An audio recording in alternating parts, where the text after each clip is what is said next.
What's the scariest thing in the ocean? Is it the giant squid, the leviathan whale, the megalodon shark, the kraken? How about all those prehistoric creatures and mysterious legends? Nope, it's actually the dozens of nuclear bombs lying on the seabed. In 1970, off the coast of Spain, a Soviet nuclear submarine called K-8 was lurking beneath the waves.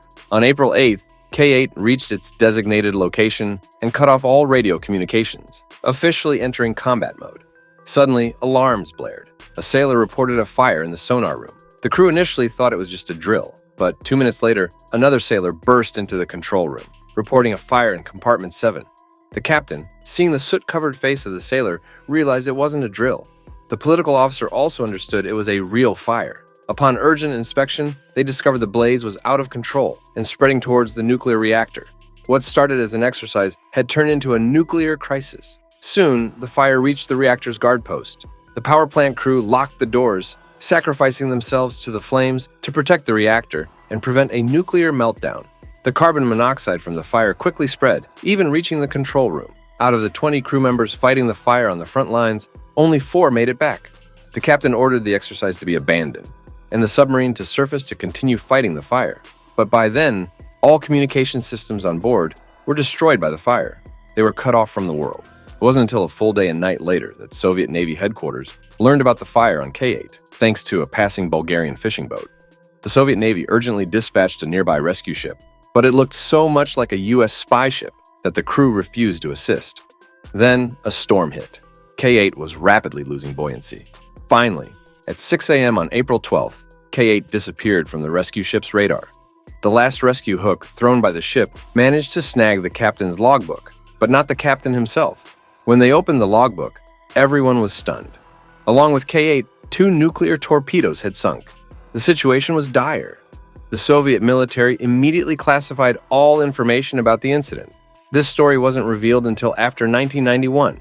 To this day, those 2 nuclear torpedoes still lie at the bottom of the sea off the coast of Spain, 4,680 meters deep. Let's rewind 2 years to 1968.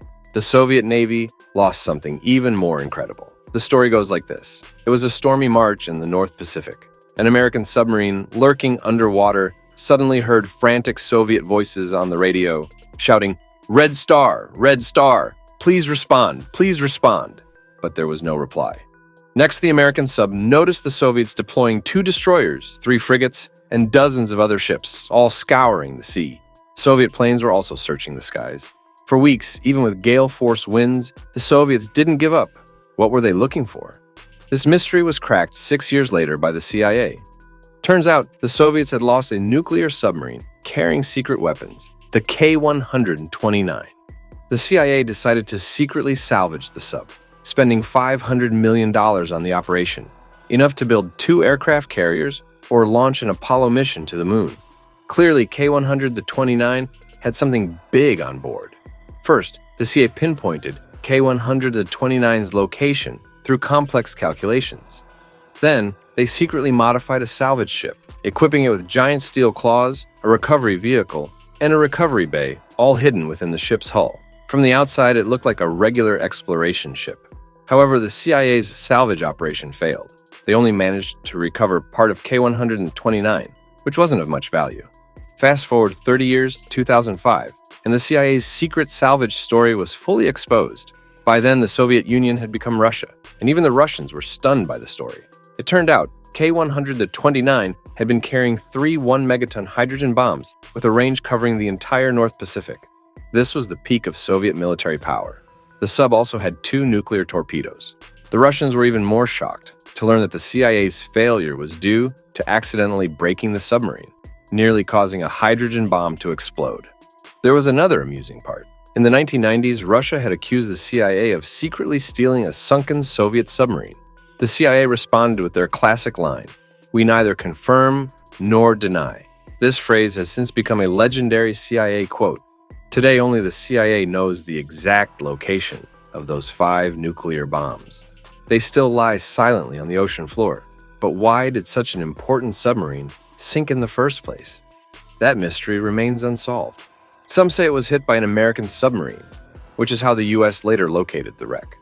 Others believe it was taken down by some unknown force because, around the same time, the US lost 2 nuclear subs and the Soviets lost 5, all carrying nuclear weapons, whose exact locations remain unknown to this day.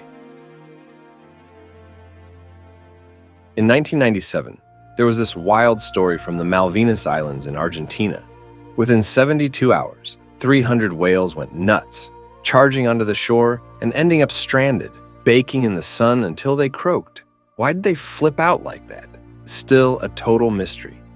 Some folks say it was because of some solar flare messing up their GPS, making them lose their way onto the beach. But others reckon it ain't that complicated. Just one underwater hydrogen bomb going boom could do the trick. Yeah, even if those bombs blew, we wouldn't even bat an eye. No tsunamis, no earthquakes. Even the radiation would get diluted by the ocean. But it's the deep-sea critters that take the hit. They'd get all disoriented, like those whales, maybe even off themselves en masse. And here's the kicker. Whales are mammals too. After they beach, they ain't choking to death. So what's a human got to do to help? Weirdly enough, it's got to be to use a bomb, blowing it up right above their heads for a quick, painless end. All right, that's the end of today's story. See you next time.